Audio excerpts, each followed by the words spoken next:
केमी बैडनॉक शनिवार को ब्रिटेन की कंजर्वेटिव पार्टी की नई नेता बन गई है।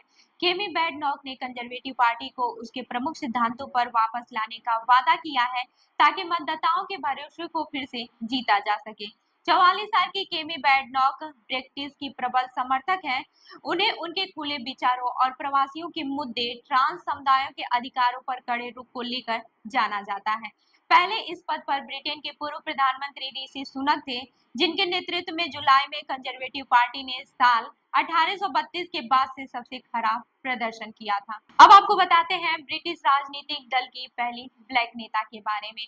दक्षिणपंथी रॉबर्ट जेनरिक को हराने के बाद से कंजर्वेटिव पार्टी की नेता बनी केमी बैडनॉक ने पार्टी को फिर से खड़ा करने का वादा किया। अपनी जीत के भाषण में उन्होंने पार्टी के सदस्यों से कहा कि अब काम पर लगने और नए बदलाव का समय है। बैडनॉक नाइजीरियाई मूल की है और ब्रिटेन में एक बड़ी पार्टी की अगुवाई करने वाली वह पहली ब्लैक महिला है। बीते 8.5 साल में वो छठी टोरी नेता है और उनके सामने बुरी तरह से बटी हुई पार्टी को फिर से एकजुट करने की चुनौती है। उन्होंने कहा कि नए टोरी लीडर के रूप में उनकी पहली जिम्मेदारी है कि लेबर पार्टी की सरकार को जवाबदेह बनाया जाए। वही हमारा दूसरा लक्ष्य कम महत्वपूर्ण नहीं है और यह है कि अगले कुछ सालों में सरकार के लिए तैयारी करना। बैडनॉक ने कहा कि पार्टी की ऐसी योजनाओं पर काम करने की जरूरत है जिससे अपने उन वोटरों को फिर से पार्टी की ओर लाया जाए जिन्होंने साथ छोड़ दिया था। हमारे देश की सफलता के लिए हमारी पार्टी बहुत अहम है।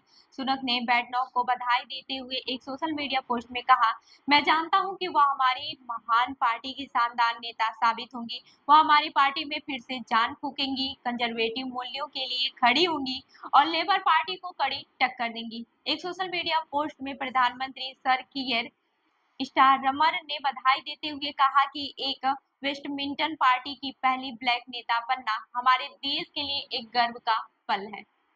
वहीं बैडनॉक ने कहा कि पार्टी को यह स्वीकार करना होगा कि उसने 14 सालों तक सरकार में रहते हुए गलतियां की और चीजें बदतर हुई हैं। अपने भाषण में उन्होंने संकेत दिया कि जेनेरिक को वो अहम भूमिका देंगी। आने वाले सालों में हमारी पार्टी की आपकी अहम भूमिका होगी। जेनेरिक ने नतीजे आने के बाद से सोशल मीडिया पर अपने समर्थकों से केसी के पीछे लामबद्ध होने और इस विनाशकारी लेबर सरकार के खिलाफ संघर्ष करने का आह्वान किया। नेतृत्व के लिए हुए चुनाव के अंतिम नतीजों में बैडनॉक को 53,806 जबकि जेनेरिक को 41,388 वोट मिले हैं। यह पार्टी इतिहास में सबसे कम अंतर है।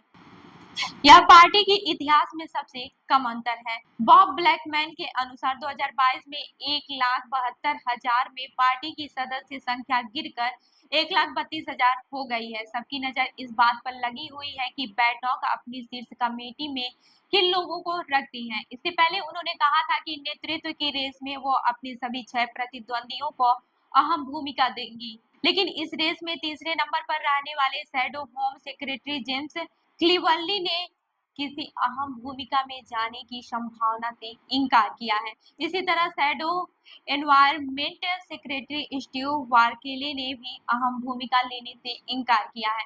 पूर्व प्रधानमंत्री बोरिस जॉनसन ने बैडनॉक के साहस और स्पष्टता की तारीफ की और कहा कि वो कंजर्वेटिव पार्टी में बहुत जरूरी बदलाव लाएंगे। स्टारमर की असफलता को बेनकाब करने के लिए केमी के पास सही साहस और स्पष्टता है, लेकिन लेबर पार्टी के अध्यक्ष एली रिप्स ने कहा है कि कंजर्वेटिव पार्टी के प्रचार अभियानों से दिखता है कि पिछली जुलाई में मिली हार से पार्टी ने कुछ भी नहीं सीखा है। उन्होंने कहा कि वे पिछले 4 महीने में जनता की आवाज सुनने में लगा सकते थे, जो कि उन्होंने अराजकता पैदा की थी। उनकी जिम्मेदारी लेते हुए पार्टी को बदलते इसकी बजाय नेता के रूप में केमी बैडनॉक का चुनाव यही दिखाता है कि वह किसी तरह का बदलाव करने में अक्षम है।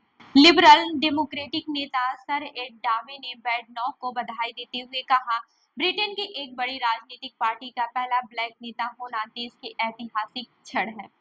लेकिन रिफॉर्म में यूके के उप नेता रिसर्च टाइड ने बैडनॉक को दूसरे कंजर्वेटिव नेताओं जैसा ही बताया, जो कहते हैं कुछ और हैं और करते कुछ और हैं।